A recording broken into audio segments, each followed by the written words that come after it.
شروع اللہ کے بابرکت نام سے جو بڑا مہربان نہایت رحم والا ہے۔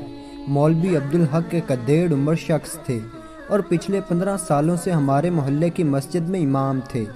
پہلی بیوی کے فوت ہونے کے بعد ان کی شادی ان کی سالی سے ہو گئی۔ وہ 21 سال کی نوجوان لڑکی تھی۔ ماں باپ کے کہنے پر مولوی صاحب سے شادی پر رضامند ہوئی۔ اپنی بڑی بہن کے بچوں کی خاطر اسے قربانی دینا پڑی، ورنہ مولوی صاحب اور اس کا کوئی جوڑ نہیں تھا۔ وہ ایک نوجوان لڑکی تھی اور مولوی صاحب تو اپنی زندگی گزار چکے تھے۔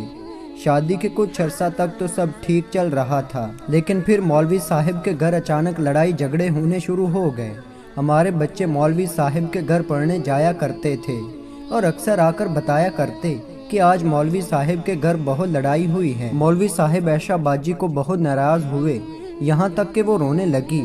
میں شعبے کے اعتبار سے ایک ڈاکٹر تھا اور مولوی صاحب کے ساتھ میری اچھی دوستی بھی تھی۔ میں نے 1 یا 2 بار مولوی صاحب کی پریشانی پوچھنے کی کوشش بھی کی، لیکن مجھے انہوں نے کوئی خاص جواب نہیں دیا۔ میں بھی چپ ہو گیا، سوچا ہو سکتا ہے ایسی کوئی بات ہو جو وہ مجھ سے شیئر نہیں کرنا چاہتے ہوں۔ وہ مجھے اپنے بچوں کی طرح سمجھتے تھے اور بہت عزت بھی کرتے تھے۔ ان کے چہرے پر پریشانی واضح دکھائی دیتی تھی، لیکن وہ مجھ سے کچھ چھپا رہے تھے۔ ایک دن جب میرے بچے پڑھ کر واپس آئے تو میری بچی مجھ سے لپٹ کر رونے لگی۔ میں نے پوچھا، بیٹی کیا بات ہے؟ آپ کیوں رو رہے ہو؟ کیا آپ کو عائشہ باجی نے مارا ہے؟ نہیں بابا، مجھے عائشہ باجی نے نہیں مارا، بلکہ مولوی صاحب نے عائشہ باجی کو مارا ہے اور موبائل فون بھی چھین لیا ہے جس پر وہ ہمیں نعت سناتی تھی۔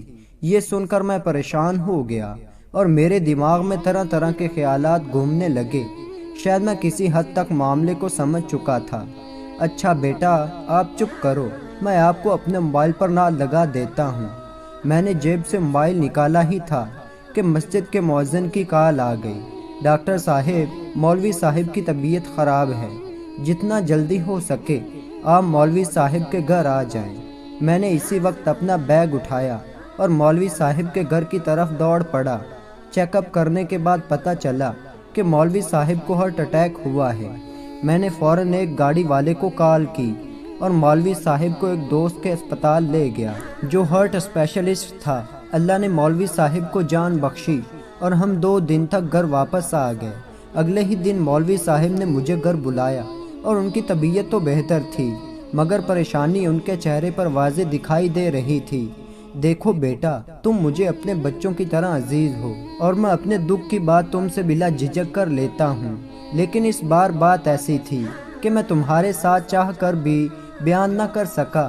جی مولوی صاحب، میں اس بات کے لیے آپ کا بہت مشکور ہوں جو آپ مجھے اس قابل سمجھتے ہیں۔ دیکھو بیٹا، عائشہ میری بیوی کی سب سے چھوٹی بہن تھی۔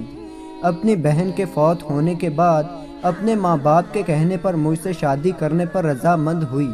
اس کے والدین چاہتے تھے کہ ان کی بڑی بیٹی کے بچے خراب نہ ہوں۔ وہ مجھ سے شادی نہیں کرنا چاہتی تھی اور نہ ہی میرا اس کا کوئی جوڑ تھا۔ وہ اپنے خالہ زاد کو پسند کرتی تھی اور مجھے بھی اس بات کا اندازہ تھا، لیکن اپنی بہن کے بچوں کی خاطر اس بندھن میں بندھ گئی۔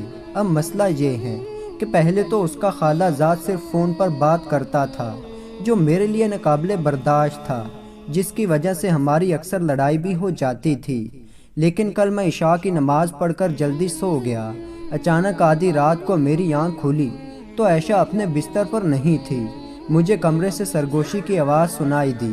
میں جوں ہی کمرے میں داخل ہوا، عائشہ اپنے خالہ زاد کے ساتھ ناقابل اعتراض حالت میں تھی۔ میرے منہ سے استغفار نکلا اور میں واپس اپنی چارپائی پر آ گیا۔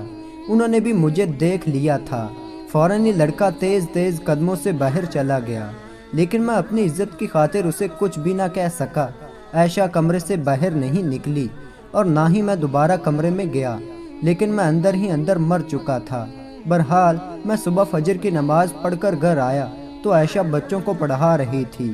اسے اپنی غلطی کا ذرا بھی احساس نہیں تھا اور ساتھ ہی اپنے خالہ زاد سے میسج پر بات بھی کر رہی تھی۔ بیٹا، مرد بے شک بوڑھا بھی ہو مگر غیرت کے نام پر کچھ باتیں برداشت نہیں کر سکتا۔ میں نے کہا، موبائل مجھے دے دو، یہی فساد کی جڑ ہے۔ عائشہ نے میری طرف نفرت سے دیکھا اور موبائل دینے سے انکار کر دیا، جو مجھ سے برداشت نہ ہو سکا اور میں نے اسے تھپڑ دے مارا اور موبائل اس کے ہاتھ سے چھین لیا۔ اب میں نے ارادہ کر لیا ہے کہ اسے طلاق دے کر فارغ کر دوں۔ یہی پریشانی تھی جس کی وجہ سے مجھے ہارٹ اٹیک بھی ہوا۔ تم مجھے مشورہ دو، کیونکہ میں اب اور برداشت نہیں کر سکتا۔ اس دفعہ تو میں بچ گیا، مگر اگلی دفعہ شاید میرے بچے لاوارث ہو جائیں۔ مولوی صاحب کی اس بات کا تو کوئی جواب میرے پاس نہیں تھا اور نہ ہی کوئی اس مسئلے کا حل تھا۔